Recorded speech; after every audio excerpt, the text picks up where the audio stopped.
యాక్చువల్గా ఫస్ట్ తీసుకొచ్చింది mega family కదా, అతన్ని పైకి తీసుకొచ్చింది. సో అతని వల్లే వాళ్ళ ఫ్యాన్స్ కూడా అల్లు అర్జున్ ఫ్యాన్స్ అయ్యారు. సో అలా మాట్లాడటం కూడా కరెక్ట్ కాదు. తను ఏంటంటే ఇప్పుడు పుష్ప 2 వస్తుంది కదా, సో పుష్ప హిట్ అయింది, పుష్ప 2 కూడా ఆ రేంజ్లోనే ఉంటుంది. ఆ లాస్ట్ ఫైట్ గురించి మాట్లాడతాం కానీ అవన్నీ కొంచెం ఎక్కించి మాట్లాడినట్టు అనిపించింది. అంటే ఎందుకు ఇట్లా ఎక్కించి మాట్లాడటం, ఏమైనా ఉంటే డైరెక్ట్గా చెప్పేసేయచ్చు కదా అని మెగా అభిమానులు అంటున్నారు. డైరెక్ట్గా చెప్పలేదు, తెగిపోయింది కదా అంటున్నారు. అది తెగనివాడు కదా అల్లు అర్జున్. అల్లు అర్జున్ అంటే అంతే కదా, ల్యాగ్ ఉండాలి. ల్యాగ్ లేకపోతే అల్లు అర్జున్ అలా అవుతుంది. ఉంటుంది, అది ఉంటుంది, ఇది ఉంటుంది, రెండు ఉంటాయి. మాట్లాడతాం అలా కరెక్ట్ కాదు అంటున్నాను నేను. ఎవరు ఫ్యాన్స్? అల్లు అర్జున్ ఫ్యాన్స్ కరెక్టే అంటారు. మరి అల్లు అర్జున్ ఫ్యాన్స్ అంటున్నారు పవన్ కళ్యాణ్ గారి స్థాయిని ఎప్పుడో అల్లు అర్జున్ దాటేశాడని మొన్న ఒక ఇంటర్వ్యూలో ఒక మనిషి చెప్పాడు. అది ఎంతవరకు కరెక్ట్? ఇప్పుడు పవన్ కళ్యాణ్ గారు రాజకీయంలోకి వచ్చారు కాబట్టి సినిమా ఇండస్ట్రీని కొంచెం పక్కన పెట్టారు అంటే మొత్తం పక్కన పెట్టేలా, జస్ట్ దానికి వచ్చే ప్లేస్కి వచ్చి చేస్తారు. సో ఆయన వాదం ఉన్నప్పుడు ఆయన వాదం ఆయనకు ఉంది.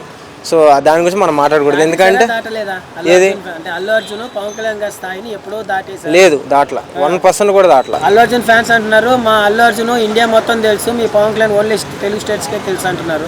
మీరేమంటారు? అమెరికాలో ఫస్ట్ ట్రీట్ చేసింది ఎవరు? పవన్ కళ్యాణ్కే కదా, అల్లు అర్జున్ కాదు కదా. మరి అది మాట్లాడండి. మరి ట్విట్టర్ లో అన్ని బూతులు తిడతా ఉంటారు అల్లు అర్జున్ ఫ్యాన్స్, మరి పవన్ కళ్యాణ్ ఫ్యాన్స్ తిట్టుకున్నాడు తిట్టుకుంటాడు బ్రో. ఇప్పుడు ట్రోల్ చేయట్లేదు ఇన్స్టాగ్రామ్లో, జస్ట్ ఒక రీల్ చేసి పెడితేనే చాలా ట్రోల్ చేస్తున్నారు, అమ్మాయి చేసిన అబ్బాయి చేసిన. సో దాని గురించి అవన్నీ సెకండరీ, పట్టించుకోకూడదు. సో ఏదైనా ఉంటే షూట్గా మాట్లాడమని చెప్తున్నా, అక్కడితో అయిపోద్ది. సో ఎప్పుడైనా ఈవెంట్లు పెట్టినప్పుడు అదే తీసుకురావటం, అంటే ఒక రాజకీయం గురించి మాట్లాడటం, ఇది తేవటం కరెక్ట్ కాదు అనిపిస్తుంది. అంటే పుష్ప 2 గురించి పుష్ప 2 గురించి నువ్వు వచ్చింది ఆ మూవీ ప్రమోషన్ గురించి వచ్చారు. సో దాని గురించి మాట్లాడాలి. మళ్ళీ పుష్ప 2 ఫైట్ గురించి దీంట్లోకి ఎందుకు వచ్చింది? వాళ్ళు అడిగారా? ఈయనే చెప్పిండ్రు. ఫ్యాన్స్ చూసి నేను హీరోని అయ్యాను అన్నట్టుగా ఆయన మాట్లాడారు. అంటే ఇప్పుడు గంగోత్రి టైంలో ఆయన ఫ్యాన్స్ లేరు కదా, మరి మెగా అభిమానులు కదా ఆయన ఆదరించింది.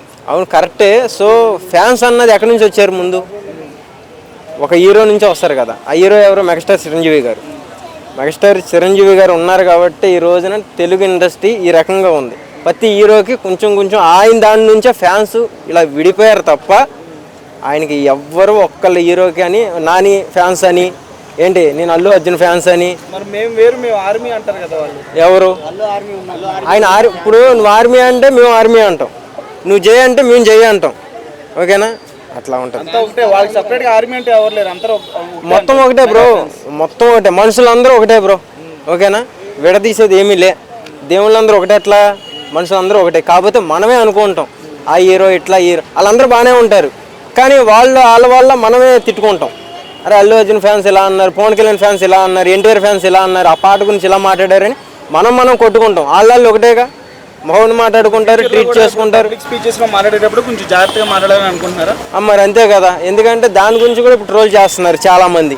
పవన్ కళ్యాణ్ ఫ్యాన్స్ చేస్తున్నారు, మన ఎన్టీఆర్ ఫ్యాన్సే కానీ చిరంజీవి ఫ్యాన్స్ కానీ చేస్తున్నారు. మొన్న చిరంజీవి బర్త్డే రోజు కూడా ఈయన వీడియోలే ఎక్కువగా ట్రోల్ అవ్వటం జరిగింది. అట్లా ఫ్యూచర్లో ఇలాంటి కమెంట్స్ చేయకుండా ఉంటే బాగుంటుంది. అంటే ఇలాంటి ఏదో ఉన్నా సరే డైరెక్ట్ గా ఓవర్ కాన్ఫిడెంట్ ఎక్కడి నుంచి వచ్చింది? మాట్లాడేస్తున్నాడు అంటే పుష్పాన్ని చూసుకోనా, ఇప్పుడు ఏ సినిమాలో యాటిట్యూడ్ పెరిగిందని ఫ్యాన్స్ అంటున్నారు. అదేం లేదు బ్రో, ఆయన ఫస్ట్ నుంచి ఎలా ఉన్నారు అలాగే ఉన్నారు అల్లు అర్జున్ గారు. సో ఎందుకు మాట్లాడారు ఏంటనేది ఆయన మనస్ఫూర్తిగా తెలియలేక. పుష్ప మీద ఎఫెక్ట్ పడుతుందా? ఏం పడదు. సినిమా మీద ఎందుకు పడిద్ది బ్రో? ఇప్పుడు నువ్వు మాట్లాడుతావు, నాకు చెప్పకుండా వెళ్ళి అక్కడ దొంగసాటికి వెళ్ళి బిర్యానీ తింటావు, ఇక్కడ ఏం తిన్నావు బ్రో అంటే పెరుగన్నం తింటా. నేను వచ్చి చూసానా? పడదు. పుష్ప మీద ఏ రకంగా కూడా పుష్ప 2 మీద పడదు.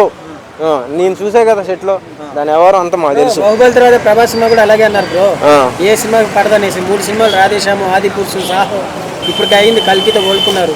పడదన్నారు అల్లు అర్జున్ పడదు 100% రాసుకో. ఇప్పుడు గబుక్కున ఓజీ పుష్ప 2 ఒకే రోజు రిలీజ్ అయితే ఓపెనింగ్స్ ఏ సినిమాకి వస్తాయి? పుష్ప 2కే వస్తాయి బ్రో, కానీ ఒకే టైం పడదు. పడవు ఒకే టైంలో పడదు. ఇంకా షూటింగ్ ఉంది కదా దానికి, ఇంకా 60% ఉంది. మెగా ఫ్యామిలీ లేకుండా డే 1 కొట్టే అంత దమ్ము ఎవరికి లేదు. ఇండస్ట్రీలో ఎవరికి లేదు. కాదు బ్రో, ఈ ఇష్యూ వల్లనే ఆగస్ట్ 15th రావాల్సింది ఇప్పుడు పోస్ట్ పోన్ అయింది అన్నారు కదా, మరి నెక్స్ట్ కూడా పోస్ట్ పోన్ చెప్పలేం బ్రో, అది మన చేతిలో ఏముంటది. అది అంటే ఈ మెగా ఫ్యామిలీ అల్లు ఫ్యామిలీ వల్లే ఇష్యూ వల్లే పుష్ప 2 ఒక లాస్ట్ ఫైట్ అని ఒక సాంగ్ అయితే మిగిలింది బ్రో, మొత్తం అంతా కంప్లీట్. మరి ఎందుకు ఆపారు ఏంటన్నది ఇంకా వాళ్ళకే తెలియాలి.